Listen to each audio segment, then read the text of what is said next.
അസുര പ്രണയം. രചന രുദ്രാംശി പാർവതി. അവതരണം അഷിക. ഗീതുവിനെ പിച്ചിത്തീന്തി എന്ന് പറഞ്ഞ് എല്ലാവരും കുറ്റക്കാരനാക്കിയ അജയ് എന്ന ചെറുപ്പക്കാരൻ ആത്മഹത്യ ചെയ്തു. ഗീതുവിന് എല്ലാം നഷ്ടമായ ദിവസം. പിന്നെ എന്തു ചെയ്യണമെന്ന് എനിക്കറിയില്ലായിരുന്നു. ആകെ ഒരു മരവിപ്പായിരുന്നു. അന്നും കൗശിക്കായിരുന്നു എനിക്കൊപ്പം നിന്നിരുന്നത്. ഗീതു മോൾക്ക് ഒരു മാറ്റവുമില്ലെന്നറിഞ്ഞു. ഓരോ ദിവസങ്ങളായി അവളുടെ ആയുസ് കുറഞ്ഞു വന്നു. യാദവിനോട് എങ്ങനെ പറയുമെന്നറിയാതിരുന്ന നിമിഷം. പക്ഷെ ഞങ്ങൾ പറയും മുന്നേ യാദവ് എല്ലാം പറഞ്ഞിരുന്നു. ആ പെരുമഴയത്ത് ഓടിക്കിതച്ചു വന്ന യാദവിനെ കണ്ടപ്പോഴാണ് ഞങ്ങൾക്ക് മനസ്സിലായത്. ഒരു ഭ്രാന്തനെ പോലെ യാദവ്. അവന്റെ ചുവന്ന കലങ്ങിയ കണ്ണുകൾ, വിറയൽ വിട്ടുമാറാത്ത കൈകൾ, തുറന്നു കിടക്കുന്ന ഷർട്ടിനുള്ളിൽ നിന്നും അവന്റെ ഹൃദയത്തിന്റെ പിടപ്പ് ഞങ്ങൾക്കെല്ലാം അറിയാമായിരുന്നു. അത്രക്കും തകർന്നു പോയിരുന്നു യാദവ്. പിന്നീട് ആ വെന്റിലേറ്ററിന് മുന്നിൽ മരണത്തിന് പോലും അവളെ വിട്ടുകൊടുക്കില്ലെന്ന് വാശിയോടെ അവൻ കാവൽ നിന്നു. അങ്ങനെ അവന്റെ ആ പ്രണയത്തിന് മുന്നിൽ ആ മരണം പോലും പിന്മാറി. 20 ദിവസങ്ങൾക്ക് ശേഷം ഗീത കണ്ണു തുറന്നു. പിന്നീട് അവളുമായി ഞാനും കൗശിക്കും കാനഡയിലേക്കും യാദവിനെ അവന്റെ ലക്ഷ്യം പൂർത്തിയാക്കാൻ വേണ്ടി ഹൈദരാബാദിലേക്കും പറഞ്ഞയച്ചു. പക്ഷേ അവിടെയും കൊണ്ടൊന്നും അവസാനിച്ചിരുന്നില്ല. അതിനു പിന്നാലെ വന്ന രാധു അമ്മയുടെ മരണം, പിന്നീട് അച്ഛന്റെയും അമ്മയുടെയും മരണം, നിന്റെ അപ്പയുടെയും അമ്മയുടെയും ഹരിയുടെ അവസ്ഥ എല്ലാം കൊണ്ട് അർജുന്റെ നഷ്ടങ്ങളുടെ പടിക്കുടിയിൽ അകപ്പെട്ടു. എനിക്കും യാദവിനും ചുറ്റും ഒരു ചക്രവ്യൂഹം തന്നെ വളഞ്ഞു. അർജുൻ പറഞ്ഞുകൊണ്ട് വേദയെ നോക്കി. ആ സമയം അവന്റെ കണ്ണുകളിൽ പൈശാചികതയായിരുന്നു. ഗീതുമോൾക്ക് അങ്ങനെ വന്നതിന് കാരണം ആരാണെന്നറിയോ വേദ നിനക്ക്? അർജുന്റെ കണ്ണിൽ അഗ്നിയായിരുന്നു വരുന്നത്. ആരാ ദേവേട്ടാ? വേദയുടെ ശബ്ദം ചിലമ്പിച്ചിരുന്നു. ഗായത്രി. അർജുന്റെ നാവിൽ നിന്ന് ആ പേര് കേട്ടത് വേദനെട്ടി വിറച്ചുപോയി. വേദനെട്ടൽ വിട്ടിമാറിയത് ചോദിച്ചു. അജയ്. ഗീതു അറിയാതെ അവളെ പ്രണയിച്ചു. താൻ മോഹിക്കുന്നവന്റെ പ്രണയം വേറൊരു പെൺകുട്ടിയാണെന്ന് മനസ്സിലാക്കിയത് അവളെ ഇല്ലായ്മ ചെയ്ത് അവന്റെ മനസ്സിൽ കയറിക്കൂടാൻ ഗായത്രി ചെയ്തു കൂട്ടിയതാണ് ഇതെല്ലാം. പക്ഷെ അതുകൊണ്ട് അവൾക്കൊരു നേട്ടവും ഉണ്ടായിരുന്നില്ല. ഗായത്രി അജയ്ക്ക് വേണ്ടെന്ന് പറഞ്ഞു. പിന്നീട് അജയ്യോടും അവൾക്ക് ദേഷ്യവും വാശിയും പകയുമായി. തനിക്ക് കിട്ടാത്തത് അവൾക്കും അവനും കിട്ടരുതെന്ന് കരുതി ഗീതുമോളെ അവളുടെ ഫ്രണ്ട്സിനിട്ട് കൊടുത്തു. ജീവനില്ലെന്ന് കരുതി അജയ് താമസിക്കുന്ന ഫ്ളാറ്റിൽ കൊണ്ടുപോയിട്ടു. എല്ലാം കണ്ട് പകച്ചു നിന്നാൽ ഒന്ന് യാഥാർത്ഥ്യത്തിലേക്ക് വന്നപ്പോഴേക്കും നാട്ടുകാരും പോലീസും അവനെ പ്രതിയാക്കി. കൂട്ടുകാരും വീട്ടുകാരും നാട്ടുകാരുമെല്ലാം അവനെ റേപ്പിസ്റ്റാക്കി. അവസാനം സ്വന്തം നിരപരാധിത്വം പോലും തെളിയിക്കാൻ കഴിയാതെ ഒരു മുഴം കയറി അവൻ ജീവനൊടുക്കി. ഇതെല്ലാം അവൾ ഒരാൾ കാരണമാണ്. എത്ര ജീവിതങ്ങൾ, എത്ര ജീവനുകൾ, എല്ലാം അവളുടെ അഹങ്കാരം വാശിയും കൊണ്ടാണ് ഉണ്ടായത്. അർജുൻ ദേഷ്യമടക്കാൻ കഴിയാതെ പറഞ്ഞു. ദേവേട്ട, സമാധാനിക്കൂ പ്ലീസ്. വേദാവൻ മുറുക്കെ ചുരുട്ടിപ്പിടിച്ച കൈയമർത്തിപ്പിടിച്ചു. അർജുൻ അവളുടെ മുഖത്തേക്ക് നോക്കി. അവന്റെ ഭീതി പടർത്തുന്ന മുഖത്തിനോടും നോട്ടത്തിനോടും വേദയ്ക്ക് എന്നും ഭയം തന്നെയാണ്. അവളുടെ കണ്ണിൽ തന്നോടുള്ള ഭയം കണ്ട് അർജുൻ കണ്ണുകളടച്ച് തലകുടഞ്ഞു. വേദ പേടിയോടെ അവനെ നോക്കിയിരുന്നു. എഴുന്നേറ്റ് പോകണമെന്നുണ്ട്, എങ്കിൽ മനങ്ങാൻ കഴിയുന്നില്ല. അർജുൻ അവളെ ഉറ്റുനോക്കി. അവളുടെ ആ കൊച്ചുകുട്ടിയെ പോലുള്ള ഭാവം കാണി അവൻ അവളോട് വാത്സല്യം പ്രണയവും ഒരുപോലെ തോന്നി. പിന്നെ ഒന്നും ചിന്തിക്കാതെ പേടിയോടെ മുഖം കുനിച്ച് കൈ ചുരുട്ടിപ്പിടിച്ചിരിക്കുന്നവളുടെ കഴുത്തിൽ പിടിച്ച് അർജുന ചുണ്ടുകൾ കടിച്ചെടുത്തു. ആ വേദ ശക്തമായി ഒന്ന് വിറച്ചുകൊണ്ട് കണ്ണു വീഴ്ചു. അവളുടെ കണ്ണുകൾക്ക് തൊട്ടടുത്ത് കാണുന്നു അവന്റെ ചുവന്ന കണ്ണുകളിൽ ഇപ്പൊ തന്നോടുള്ള പ്രണയമാണെന്ന് കാണെ വേദ കണ്ണുകൾ കൂമ്പി അടിച്ച് അവനോട് ചേർന്നിരുന്നു. അവളുടെ ചുണ്ടുകളെ കടിച്ചു നുണഞ്ഞുകൊണ്ട് നാവിലേക്ക് അവന്റെ നാവ് ചേർത്ത് അവൻ ചുറ്റി വലിച്ചു. അവളുടെ മൂളലും പിടച്ചിലും ആസ്വദിച്ചുകൊണ്ട് തികച്ചും വശ്യമായ അതിതീവ്രമായ ചുംബനമായിരുന്നു അർജുൻ അവൾക്ക് പകർന്നു കൊടുത്തത്. അവൾക്ക് തീരെ ശ്വാസമെടുക്കാൻ കഴിയാതെ വന്നത് അവൻ അവളിൽ നിന്നും അകന്നുകൊണ്ട് നെഞ്ചിൽ തളർന്നു വീണവളുടെ പുറത്ത് പതിയെ തട്ടിക്കൊടുത്തു. അവനിലേക്ക് ഇതപ്പോൾ അവളുടെ ശ്വാസഗതിയും നേരെയായപ്പോൾ അർജുൻ അവളെ നേരെ ഇരുത്തി. നിനക്കിപ്പോഴും എന്നോട് ഭയമാണോ വേദ? അർജുൻ ചോദിച്ചു. വേദ കണ്ണുകൾ ഉയർത്തി അവനെ നോക്കി ആണെന്ന പോലെ തലകുലുക്കി. അത് കണ്ട് അവനൊന്ന് ചിരിച്ചുപോയി. നേരിൽ കണ്ട നാൾ മുതൽ പേടിപ്പെടുത്തുന്ന പോലെയല്ലേ എന്നെ നോക്കിയിട്ട് തൊട്ടിട്ടുള്ളൂ. അപ്പൊ പിന്നെ എങ്ങനെയാ പെട്ടെന്ന് ആ പേടി മാറുന്നേ? വേദ പതിയെ ചോദിച്ചു. അർജുൻ അവളെ നോക്കി ആ മുഖം കൈകൾ ഒതുക്കി. നീ എന്തിനാ ഞാൻ നോക്കുമ്പോഴേക്കും പേടിപ്പിക്കാൻ പോകുന്നു? സ്ട്രോങ് ആയി നിന്നൂടെ എനിക്ക് നേരെ? അവനും കുറുമ്പോട് ചോദിച്ചു. വേദയ്ക്ക് ഇയാളുടെ മുന്നിൽ അത് കഴിയില്ല, അതിന് ശ്രമിക്കില്ല. വേദയും കുഞ്ഞു ചിരിയോടെ പറഞ്ഞു. അർജുൻ അവളെ കണ്ണു ചുരുക്കി നോക്കി. പരിശ്രമിച്ച് ഞാൻ വിജയിച്ചാൽ ഇയാൾ എനിക്ക് മുന്നിൽ തോറ്റുപോകില്ലേ? അതെനിക്ക് സഹിക്കില്ല. എന്നെ എത്ര വേദനിപ്പിച്ചാലും എനിക്ക് മുന്നിൽ പോലും ഈ തല കുനിയുന്നത് എനിക്കിഷ്ടമല്ല ദേവേട്ട. വേദ അത്രയും ആർദ്രമായി പ്രണയത്തോടെ പറഞ്ഞു. നീ എന്താ ഇങ്ങനെയായി പോയെ? തലതിരിഞ്ഞ് അർജുൻ കുറുമ്പോടെ പറഞ്ഞു. സ്ത്രീയുടെ കൂട്ടാ, അവളും അതുപോലെ പറഞ്ഞു. അത് കേട്ട് അവന്റെ ചുണ്ടിൽ ഹരിയെ ഓർത്തൊരു പുഞ്ചിരി വിരിഞ്ഞു. വെറുതെ അല്ല അന്നേ നിന്നെ എന്റെ തലയെ കൊണ്ട് വെച്ചത്, അർജുൻ പറഞ്ഞത്. വേദ അവനെ കൂർപ്പിച്ചു നോക്കി.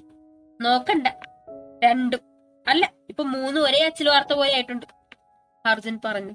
വേദ അവനെ നോക്കി ഇളിച്ചു കാണിച്ചു. എഴുന്നേൽക്ക്, പോയി മിഴിക്കൊപ്പം കുറച്ച് കത്തിയടിച്ച് നിൽക്ക്, അപ്പോഴേക്ക് ഞാനൊന്ന് പുറത്തു പോയിട്ട് വരാം, അർജുൻ അവളെ എഴുന്നേൽപ്പിച്ചുകൊണ്ട് പറഞ്ഞത്. അവനും എഴുന്നേറ്റു. എവിടേക്കാ? വേദ കണ്ണു ചുരുക്കി അവനെ നോക്കി. ചില കണക്കുകൾ ടാലിയാക്കാൻ. ഞാനും വേണം വേദ. അവന്റെ ശബ്ദം നിമിഷ നേരം കൊണ്ട് ഗൗരവം നിറഞ്ഞു. വേദ ഒന്നു മൂടി. വേദ, നിങ്ങൾ 2 പേര് മാത്രമേ ഈ വീട്ടിലുള്ളൂ. ഇന്നലെ ഗാർഡ്സിനെ പറഞ്ഞു വിട്ടു ഞാൻ. ഓ, ശ്രദ്ധിക്കണം. ആര് വന്ന് വിളിച്ചാലും ഡോർ തുറക്കണ്ട. 2 പേരും ഒന്നിച്ചിരുന്നു. ഞാൻ വേഗം വരാം. മുറിയിലേക്ക് കയറി കബോർഡിൽ നിന്ന് ബ്ലാക്ക് ജാക്കറ്റ് എടുത്തിട്ടുകൊണ്ട് അവൾ പറഞ്ഞു. അവന് പിന്നിൽ അവന്റെ ഫോണും വാച്ചും എടുത്തുകൊണ്ട് അവൾ മൂളി. പേടിക്കണ്ട, ഞാൻ വന്ന് നിന്റെ ഫോണിൽ വിളിക്കാം, അല്ലാതെ തുറക്കണ്ട. അർജുൻ ഫോൺ വാങ്ങി പോക്കറ്റിൽ വെച്ച് വാച്ച് കെട്ടിക്കൊണ്ട് പറഞ്ഞു. പിന്നെ അവൻ തന്നെ ബാൽക്കണി ഡോർ അടച്ച് അവളുമായി താഴേക്ക് നടന്നു. മിഴി, അകത്തു നോക്കി അർജുൻ വിളിച്ചു. നിമിഷ നേരം കൊണ്ട് ഫോണും പിടിച്ച് അവൾ അവർക്ക് മുന്നിലെത്തി. പഠിക്കാനില്ലേ നിനക്ക്? നാളെ മുതൽ കോളേജിൽ പോയി തുടങ്ങണം നീ, അർജുൻ അവളുടെ കയ്യിലെ ഫോൺ കണ്ട് ഗൗരവത്തോടെ പറഞ്ഞു. പോകാട്ടാ, മിഴി ഫോൺ കട്ട് ചെയ്ത് പാവാടയോട് ചേർത്തുകൊണ്ട് മുഖം കുനിച്ചു പറഞ്ഞു. ഞാൻ പുറത്തു പോവാ, ഒന്നിച്ചിരിക്കും, പുറത്തിറങ്ങേണ്ട, അവളോടുകൂടി പറഞ്ഞുകൊണ്ട് അർജുൻ മുന്നിലെ ഡോർ തുറന്നു. പിന്നാലെ ഒരു ചമ്മിയ ചിരിയോടെ മിഴിയും അവർക്ക് പിന്നാലെ ചെന്നു. പുറത്തേക്കിറങ്ങി വേദ ഡോർ അടച്ചു കഴിഞ്ഞതും അർജുൻ കാറെടുത്തുകൊണ്ട് അവിടെ നിന്നും പുറത്തേക്ക് പാഞ്ഞു. എവിടേക്കാ ഏട്ടൻ പോയേ? മിഴി അവളോട് ചോദിച്ചു. ഒരത്യാവശ്യത്തിന്. അല്ല, ട്രീറ്റ്മെന്റ് നടക്കുന്ന ലക്ഷണം ഉണ്ടോ? വേദ അവളെ കളിയാക്കി ചോദിച്ചു. മിഴി അവളെ നോക്കി ഇളിച്ചുകൊണ്ട് അകത്തേക്ക് കൂടി. അവൾ പോകുന്നതും നോക്കി കിച്ചൺ ഡോറും ജനലും എല്ലാം അടച്ചെന്ന് ഉറപ്പുവരുത്തി അവളും പോയി. പഴയ ബിൽഡിങ്ങിനകത്തേക്ക് അർജുൻ കയറി. ചുണ്ടിലെരിയുന്ന സിഗരറ്റിന്റെ സ്മെൽ, ആ ചെറിയ കാറ്റ് അവിടെ നിറഞ്ഞു നിന്നപ്പോൾ അവന്റെ ബൂട്ടിന്റെ ശബ്ദവും നിറഞ്ഞു. ചേറിൽ ബോധമില്ലാതെ തല ഒരു വശത്തേക്ക് ചരിഞ്ഞിരിക്കുന്ന ഗായത്രിയെ ഒരു പുച്ഛത്തോടെ അവൻ നോക്കി നിന്നു. അവളുടെ മുഖവും കൈയും കാലും എല്ലാം പൊട്ടി രക്തം വന്നിട്ടുണ്ടായിരുന്നു. യാദവിന്റെ അടിയിൽ ചുണ്ടും കവളും വിങ്ങി നീര് കൊണ്ട് വീർത്തിട്ടുണ്ട്. അർജുൻ കുറച്ചു നേരം അവളെ നോക്കി നിന്നുകൊണ്ട് ചുണ്ടിലെരിയുന്ന സിഗരറ്റ് എടുത്ത് അവളുടെ ആ വീർത്ത് നീലച്ച കവളിൽ വെച്ച് അമർത്തി.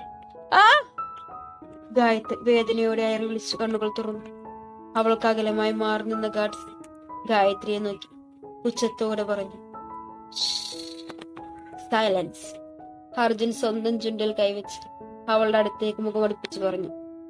ഗായത്രി അപ്പോഴാണ് അർജുനെ കാണുന്നത് തന്നെ. Arjun, please help me, Arjun. Gayathri കരഞ്ഞുകൊണ്ട് അർജുനോട് കെഞ്ചി. ഹെൽപ്പ്? അർജുൻ പരിഹാസത്തോടെ അവളെ നോക്കി ചോദിച്ചു. എന്നെ ഇവിടെ നിന്ന് രക്ഷിക്കുമോ? പ്ലീസ് എന്നെ രക്ഷിക്കൂ. പേടി അവന്റെ ചുണ്ടിലെ പരിഹാസം കാണാതെ അവൾ പറഞ്ഞു. ഇവിടെ നിന്നോ? അതിനിവിടെ എല്ലാം ഓക്കെ അല്ലേ ഗായത്രി? നിന്നെ നന്നായി ഇവര് നോക്കുന്നില്ലേ? അർജുൻ അവളോട് പുച്ഛത്തോട് ചോദിച്ചുകൊണ്ട് ചുറ്റും നിൽക്കുന്ന ഗാർഡ്സിനെ ഒന്ന് നോക്കി. ഗായത്രിക്ക് അപ്പോഴാണ് അവൻ തന്നെ പരിഹസിക്കുകയാണെന്ന് ഓർമ്മ വന്നത്. യാദവ്? അർജുൻ ഗാർഡ്സിനെ നോക്കി ചോദിച്ചു. ഗീതു മേഡത്തെ കൊണ്ടാക്കാൻ പോയിരിക്കുക സാർ, ഒരാൾ അവന് മറുപടി കൊടുത്തു. ഓക്കെ, അപ്പൊ അവൻ വരും വരെ നമുക്ക് കുറച്ച് സംസാരിക്കാം. അർജുൻ കണ്ണു കാണിച്ചത് ഗാർഡ്സ് അവൻ ഇരിക്കാൻ ഒരു ചെയർ ഇട്ട് കൊടുത്തു. അവൻ ചെയർ വലിച്ചിട്ട് അവൾക്ക് മുന്നിലിരുന്നു. എനിക്ക് നിന്നെപ്പറ്റി നല്ലതുപോലെ അറിയാം, അതുകൊണ്ട് എന്നോട് നിന്റെ അഭിനവ മികവ് കാണിക്കേണ്ട ഗായത്രി. അർജുന്റെ സ്വരം മുറുകി തുടങ്ങി. ഗായത്രി പേടിയോടെ അവനെ നോക്കിയിരുന്നു. എന്തിനാണ് നിനക്ക് വേദയോട് ദേഷ്യം ഗായത്രി? ഓഫീസിൽ വെച്ച് എന്തിനാ നീ അവളെ അപമാനിച്ചത്, അവളെ ടോർച്ചർ ചെയ്യാൻ ശ്രമിച്ചത്? എന്റെ കുഞ്ഞിനും വേദയും തമ്മിലുള്ള പവിത്രമായ സൗഹൃദത്തെ നീ അപമാനിച്ചത്. വേദയെ കൊല്ലാൻ നീ നോക്കിയത് എന്തിനായിരുന്നു? മിഴിയെ കൊണ്ട് പോകാൻ നോക്കിയത് എന്തിനായിരുന്നു? പിന്നെ ഞാനും ഹരിയും ഞങ്ങളുടെ കുടുംബവും ഒരു ദ്രോഹവും ചെയ്തിട്ടില്ല. നിനക്കൊരു നഷ്ടവും ഞങ്ങൾ കാരണം ഉണ്ടായിട്ടില്ല. നിന്നെ ഞങ്ങളിലേക്ക് അടുപ്പിച്ചതുപോലുമില്ല. പിന്നെ പിന്നെ എന്തിനായിരുന്നു നിനക്ക് ഞങ്ങളോടുള്ള പകയുടെ കാരണം? അർജുൻ അവളോട് ഓരോന്നോരോന്നായി എണ്ണി എണ്ണി ചോദിച്ചു. ഗായത്രി ഭയം കൊണ്ട് വിറച്ചു തുടങ്ങി. മറുപടി പറയൂ ഗായത്രി, എനിക്കതറിയണം. അർജുന്റെ കണ്ണിലെ ശാന്തഭാവം മാർത്തുളങ്ങിയത് ഗായത്രി വ്യക്തമായി കണ്ടു. പറയേ. അർജുൻ അവളുടെ കെട്ടിവെച്ചിരുന്ന കൈവിരൽ പിടിച്ച് പതിയെ നിവർത്തി. 5 minutes. ആലോചിച്ച് പറഞ്ഞാ മതി, ഒന്നുപോലും ബാക്കി വെക്കരുത്. അർജുൻ പതിയെ അവളുടെ ഓരോ വിരലായി പിടിച്ച് നിവർത്തി ചേറിൽ വെച്ചു. അപ്പോഴേക്കും ഗാർഡ്സ് ഒരു ചെറിയ ടേബിളിൽ അവന്റെ അടുത്ത് കൊണ്ടതൊരു ബോക്സ് വെച്ചു. ഗായത്രി പേടിയോടെ അവനെയും അതെല്ലാം നോക്കി. പറയേ. അർജുൻ അവളെ നോക്കാതെ തന്നെ പറഞ്ഞുകൊണ്ട് അവളുടെ ചൂണ്ടുവിരൽ പിടിച്ചു വെച്ച് ടേബിളിലെ ബോക്സിൽ കൈയിട്ട് ഒരാണി എടുത്തു. വേണ്ട പ്ലീസ് അർജുൻ, വേണ്ട, ചെയ്യരുത്, എന്നെ ഒന്നും ചെയ്യരുത് പ്ലീസ്. ഗായത്രി കൈവിലക്കാൻ ശ്രമിച്ചുകൊണ്ട് അവനോട് പറഞ്ഞു. പറയ് ഗായത്രി. അർജുൻ അത് കേൾക്കാതെ പറഞ്ഞുകൊണ്ട് ആ ആണി അവളുടെ ചൂണ്ടുവിരലിന്റെ നഖത്തിൽ കുത്തിയിറക്കി. ഗായത്രി ഉറക്കെ അലറിക്കറിഞ്ഞു. അർജുൻ അവളിൽ നിന്നും കൈയെടുത്ത് ചെയറിൽ ചാഞ്ഞിരുന്നു അവളെ നോക്കി ആസ്വദിച്ചിരുന്നു. പതിയെ ഗായത്രിയുടെ വിളി കുറഞ്ഞു വന്നത് അവൻ മുന്നിലേക്ക് ആഞ്ഞു അവളുടെ ചോരയിട്ട് വീഴുന്ന കൈയിലേക്ക് നോക്കി. പറയ് ഗായത്രി, നീ പറയാൻ വൈകുന്ന ഓരോ ടൈമും ഓരോ വിരലിലും ഇത് സംഭവിക്കും. അർജുൻ പറഞ്ഞുകൊണ്ട് അടുത്ത ആണി കയ്യിലെടുത്തു. വേണ്ട വേണ്ട, എന്നെ ഒന്നും ചെയ്യരുത് പ്ലീസ്, ഞാൻ പറയാം. ഗായത്രി വെപ്രാളത്തോടെ പറഞ്ഞു. പണ്ട് മുത്തശ്ശനുള്ള സമയം തന്നെ വീടും സ്വത്തുക്കളും ഭാഗിക്കുന്ന കാര്യം അച്ഛൻ അറിയാമായിരുന്നു. പക്ഷെ അതാർക്കൊക്കെ എങ്ങനെയെന്നൊന്നും അറിയില്ലായിരുന്നു. അതറിയാൻ അച്ഛൻ മുത്തശ്ശന്റെ വക്കീലിനെ പോയി കണ്ടു. അയാളോട് കുറെ സംസാരിച്ച് പണം കൊടുത്ത് അച്ഛൻ വിവരങ്ങൾ അറിഞ്ഞു. വേദു, രാധു അമ്മമാർക്കാണ് വീടിയ സ്വത്തിന്റെ ഭൂരിഭാഗവും എന്നറിഞ്ഞ അച്ഛൻ അവരോട് മുത്തശ്ശനോടും ദേഷ്യവും വാശിയും ആയി. അതിന്റെ കൂടെ ഹരിക്കും അർജുനും അതിൽ ഓഹരി എഴുതിയിട്ട് എന്നെ അതിൽ നിന്ന് ഒഴിവാക്കിയത് അച്ഛന് സഹിച്ചില്ല. അച്ഛൻ വഴി അതറിഞ്ഞ എനിക്ക് അന്നു മുതൽ നിങ്ങളോട് ദേഷ്യമായി. പിന്നീട് എനിക്കെന്തേലും കാര്യമായി കിട്ടാൻ വേണ്ടിയായിരുന്നു അച്ഛനും മുത്തശ്ശനും തമ്മിൽ വഴക്ക്. പക്ഷെ അതൊന്നും മുത്തശ്ശൻ ചെവി കൊണ്ടില്ല. അവസാനം ക്ഷമ നശിച്ച് മുത്തച്ഛൻ വിൽപത്രം എഴുതി നിന്റെ അച്ഛനെ ഏൽപ്പിച്ചു കഴിഞ്ഞാണ് എല്ലാം കൈവിട്ടുപോയെന്ന് ഞങ്ങൾ അറിഞ്ഞത്. അതുകൊണ്ട് അന്ന് രാത്രി മുത്തച്ഛന്റെ ഗുളിക മാറ്റിവെച്ച് മുത്തശ്ശൻ അച്ഛൻ കൊന്നു. പക്ഷെ അതുകൊണ്ടൊന്നും ഒന്നും അവസാനിച്ചില്ല. മാണിക്കോത്ത് തറവാട് അടിച്ചു പിറക്കിയിട്ട് ആ വിൽപത്രം കിട്ടിയില്ല. അങ്ങനെ എന്ത് ചെയ്യുമെന്നറിയാതിരുന്ന സമയമാണ് രാധിക അമ്മായി ഹരിക്ക് വേണ്ടി സ്വത്തിന്റെ ഭാഗം ചോദിച്ചു വന്നത്. അത് ഞങ്ങൾക്കൊരു പിടിവള്ളിയായിരുന്നു. കാരണം സ്വത്ത് വീതം വെച്ച് വിൽപത്രം എഴുതിയ കാര്യം അമ്മായിക്കറിയില്ല എന്ന് ഞങ്ങൾക്ക് ബോധ്യമായി. അതിന്റെ ബലത്തിൽ അമ്മായി അച്ഛൻ തള്ളിപ്പറഞ്ഞു അവിടെ നിറക്കി വിട്ടു. പിന്നീട് കുറച്ചു ദിവസം ആ ഒരു ആശ്വാസം ഉണ്ടായിരുന്നു. പക്ഷെ അപ്പോഴും വിൽപത്രം എവിടെയെന്ന് ഞങ്ങൾക്ക് അറിയില്ലായിരുന്നു. പിന്നീട് അറിയുന്ന വാർത്ത വേണുവങ്കൾ അവരെ ആക്സിഡന്റ് ചെയ്ത് കൊന്നു എന്നാണ്. അത് ഞങ്ങൾക്ക് ഒരു നഷ്ടവുമില്ലാത്തൊരു ഗുണമായിരുന്നു. പിന്നീട് വേണുവങ്കുളിനെ അച്ഛൻ കൂടെ കൂട്ടി പതിയെ പതിയെ നിങ്ങൾക്ക് എല്ലാവർക്കും മേൽ ഒരു കണ്ണായി അച്ഛനും വേണുവങ്കളും ആളെ നിർത്തി. അങ്ങനെ ഒരു ദിവസം ചന്ദ്രനങ്കൾ ബാങ്ക് ലോക്കറിലേക്ക് എന്തൊക്കെയോ ഡോക്യുമെന്റ്സ് കൊണ്ടുവയ്ക്കാൻ പോകുന്നു എന്ന് ഞങ്ങൾ മാനേജർ വഴി അറിഞ്ഞു. അന്ന് വഴിയിൽ വെച്ച് മുത്തശ്ശൻ ഏൽപ്പിച്ച വിൽപത്രമാണോ എന്നറിയാൻ വേണ്ടി വേണുവങ്കൾ നിന്റെ അച്ഛനെ കണ്ടു. പക്ഷെ അതൊന്നും ഫലമുണ്ടായില്ല. പക്ഷെ ആ ഒരു കൂടിക്കാഴ്ചയിൽ വിൽപത്രത്തിലെ കാര്യങ്ങളെല്ലാം കൃത്യമായി ചന്ദ്രനങ്കളിന് അറിയാമെന്ന് ഞങ്ങൾക്ക് മനസ്സിലായി. പിന്നെ ഏത് നിമിഷവും നിങ്ങൾ അറിയുമെന്ന ഭയം ഞങ്ങളിൽ നിറഞ്ഞു. അന്ന് അതെല്ലാം വിട്ടുതരിക എന്നത് ഞങ്ങൾക്ക് ചിന്തിക്കാൻ പോലും കഴിയില്ലായിരുന്നു. അങ്ങനെ നിങ്ങളിൽ നിന്ന് ചന്ദ്രനച്ഛനെ അകറ്റി നിർത്താൻ ഞങ്ങൾ കണ്ട വഴിയായിരുന്നു ബാങ്കിൽ നടന്ന തിരുമറി. ആ പ്രശ്നത്തിലൂടെയാണ് വേദയും കുടുംബത്തെയും ഹരിയെയും വേദയും തമ്മിലുള്ള ആ ബന്ധവും നിനക്ക് വേദയെ ആലോചിച്ച കാര്യമൊക്കെ ഞങ്ങൾ അറിഞ്ഞത്. പിന്നെയില്ല, ഒറ്റയടിക്ക് നശിപ്പിക്കാനായിരുന്നു ഞങ്ങളുടെ നീക്കം.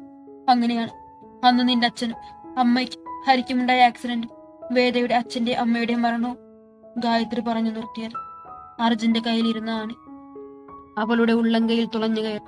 ഗായത്രി കണ്ണു മിഴിച്ച് അലറി വിളിച്ചത് ഞൊടിയിടയിൽ അടുത്ത കൈയിലും അതുപോലെ ആണി തുളഞ്ഞു കയറി. ബാക്കി പറയേ. അർജുൻ അവളുടെ കയ്യിൽ നിന്നും കൈയെടുത്ത് ചെയറിലേക്ക് ചാഞ്ഞിരുന്നു. ഗായത്രി അലറിക്കരഞ്ഞു. തളർച്ചയോടെ പേടിയോടെ അവനെ നോക്കി. വേറെ ഒന്നും എനിക്കറിയില്ല. ഗായത്രി എങ്ങനെയൊക്കെയോ പറഞ്ഞൊപ്പിച്ചു. ഞാൻ തുടങ്ങിത്തരാം. ആ ആക്സിഡന്റ് കഴിഞ്ഞ് കാറിൽ നിന്നും തെറിച്ചു വീണ ഹരിയെ ബാക്കി വെച്ചതും എന്റെ അച്ഛനും അമ്മയും ഉണ്ടായിരുന്ന കാർ വീണ്ടും വീണ്ടും ഡോറ് കൊണ്ടിടിച്ചതും ഞാൻ കാനഡയിൽ നിന്നും തിരികെ വന്നു എന്നറിഞ്ഞ് എനിക്കെതിരെ ആളെ വിട്ടതും എന്തിനായിരുന്നു? അർജുൻ ചോദിച്ചു. എല്ലാം അറിഞ്ഞിട്ടാണ് അർജുൻ വീണ്ടും ഈ ചോദ്യം ചോദിക്കുന്നതെന്ന് ഗായത്രിക്ക് മനസ്സിലായി. കൈയൊന്നും അനക്കാൻ കഴിയാതെ, മുഖമെല്ലാം കടുത്ത വേദന അറിഞ്ഞുകൊണ്ട് അവൾക്കൊന്നും സഹിക്കാൻ കഴിയുന്നില്ലായിരുന്നു. പറയ്. അർജുൻ മുന്നിലേക്ക് ആഞ്ഞിരുന്നതും ഗായത്രി പേടിച്ചു കുറച്ചു. അന്ന് അന്ന് ആക്സിഡന്റ് നടത്തിയെങ്കിൽ ഹരിക്കൊന്നും സംഭവിക്കരുത് ഞങ്ങൾക്കുണ്ടായിരുന്നു. കാരണം ലോക്കറിലുള്ള വിൽപത്രം എടുക്കാൻ നീയോ ഹരിയോ ഞങ്ങൾക്കൊപ്പം വേണം. നീ അത് ഒരിക്കലും കൂട്ടു നിൽക്കില്ലെന്ന് ഞങ്ങൾക്കറിയാമായിരുന്നു. പക്ഷെ ഹരിയെ പാതി ജീവനോടെ കിട്ടിയാൽ നടക്കുമെന്ന് ഞങ്ങൾക്കറിയാമായിരുന്നു. അങ്ങനെയാണ് നിനക്ക് നേരെയുള്ള അറ്റാക്ക്. പക്ഷെ നീ അതിൽ നിന്നും രക്ഷപ്പെട്ടത്. ഹരിയെ നീ കണ്ടുപിടിച്ച് കൊണ്ടുപോയത്. ഞങ്ങളുടെ പ്ലാൻ എല്ലാം തകർന്നു.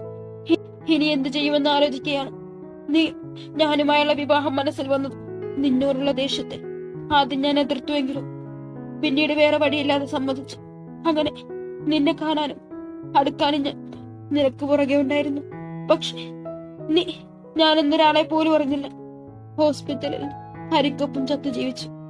പക്ഷെ നീ ഇതിന്റെ എല്ലാം പുറകെ പോയെന്നു വേദയെ കണ്ടെത്തിയെന്നു വേദ നിനക്ക് പകരം ഓഫീസിൽ വന്നു തുടങ്ങിയപ്പോഴാണ് മനസ്സിലായത്. അതായത് ഞങ്ങൾക്കൊരുപടി മുന്നേ നീ പോയി. പിന്നീട് വേദയ്ക്ക് പുറകെയായിരുന്നു ഞാനും അച്ഛനും. വേണമെങ്കിൽ ഹരിയെ കൂടെ കൂട്ടാനുള്ള തന്ത്രത്തിലും. പക്ഷെ ഹരിയെ ഒന്ന് കാണാൻ പോലും സമ്മതിക്കാതെ നീ മാറ്റിയപ്പോൾ ആ പ്ലാൻ പൊളിഞ്ഞു. പിന്നെ ആകെയുള്ള വഴി വേദയെ നിന്നിൽ നിന്നും പറിച്ചു മാറ്റി ആ സ്ഥാനം ഞാൻ കൈയെടുക്കൂ എന്നതായിരുന്നു. അതിനാണ് വേദ ഒറ്റക്കുണ്ടായിരുന്ന സമയം വീട്ടിൽ ചെന്നത്. പക്ഷെ അവൾ അവൾ ഗാർഡ്സിനെ കൊണ്ട് പിച്ചക്കാരെ പുറത്താക്കും പോലെ എന്നെയും അച്ഛനെ പുറത്താക്കി വാതിലടച്ചു. അന്നു മുതൽ ഞങ്ങൾക്ക് അവളോട് ദേഷ്യമായി. അതിന്റെ കൂടെ നിങ്ങൾ ഞങ്ങളെ തറവാട്ടിൽ നിന്ന് ഇറക്കിവിട്ടത് ഞങ്ങൾക്ക് ഏറ്റടിയായിരുന്നു. അങ്ങനെയാണ് ഞാൻ ഓഫീസിൽ വന്നത്, വേദയെ അപമാനിച്ചതും അവസരം കിട്ടിയപ്പോ കൊള്ളാൻ നോക്കിയത്. ഗായത്രി പേടിയോടെ എല്ലാം പറഞ്ഞു. നല്ല പ്ലാൻ. പക്ഷേ കളിക്കുമ്പോ എതിരെ നിൽക്കുന്നവനെ കുറിച്ച് പഠിക്കാതെ പോയി അച്ഛനും മോളും അല്ലെ? അർജുൻ ചോദിച്ചുകൊണ്ട് കൈ വീശ അവളുടെ മുഖത്തടിച്ചു. ഗായത്രിയുടെ ഒരു സൈഡ് പൊട്ടി അടർന്നു പോയ പോലെ തോന്നി ആടി. സാർ പാന്റിന്റെ പിന്നിൽ നിന്ന് കണ്ണെടുത്ത് ഗായത്രിയുടെ നെറ്റിയിൽ ചൂണ്ടി ട്രിഗർ അമർത്താൻ പോയി ഒരു ഗാർഡ്സ് വേഗം അവന്റെ അടുത്ത് വന്നു. സാർ, ഗീതുമ ഇവളെ കൊല്ലണ്ടെന്ന് പറഞ്ഞു. ഇനിയും വേദന അനുഭവിച്ച് അവസാനം ഗീതുമേടം തന്നെ ഇവളെ ഇല്ലാതാക്കണമെന്ന് പറഞ്ഞിരുന്നു അയാൾ പറഞ്ഞത്. അർജുൻ അടങ്ങാത്ത ദേഷ്യത്തോടെ അവളെ വിട്ടുകൊണ്ട് ചെയർ ചവിട്ടിത്തെറിപ്പിച്ചു. കുറച്ചു നേരം അങ്ങനെ നിന്നുകൊണ്ട് സിഗരറ്റ് എടുത്ത് വായിൽ വെച്ച് അർജുൻ ഗാർഡ്സിനെ നോക്കി. ഇവളുടെ തന്തയെ പൊക്കിയേരി, മോൾ കൊടുത്തതിന്റെ ബാക്കി അച്ഛൻ തന്നെ ഏറ്റുവാങ്ങട്ടെ. അർജുൻ പറഞ്ഞത് ഗാർഡ്സിൽ 4 പേർ പുറത്തേക്ക് പോയി. ഗീതുമോൾക്ക് നിന്നെ വേണമെന്ന് ഗായത്രി. അതുകൊണ്ട് മാത്രം നീ എന്റെ കൈകൊണ്ട് മരണം ഏറ്റുവാങ്ങുന്നില്ല. പക്ഷെ നിന്റെ അച്ഛൻ ആ പന്ന മോനെ കൊല്ലാക്കൊല ചെയ്യും ഈ അർജുൻ ദേവ്.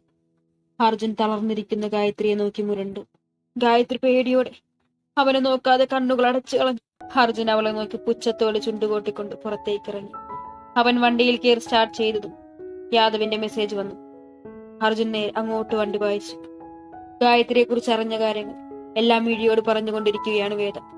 രണ്ടുപേരും മിഴിയുടെ താഴെയുള്ള റൂമിലാണ്. ഉള്ളൊരു പെണ്ണ് തന്നെയല്ലേ ഏട്ടത്തി?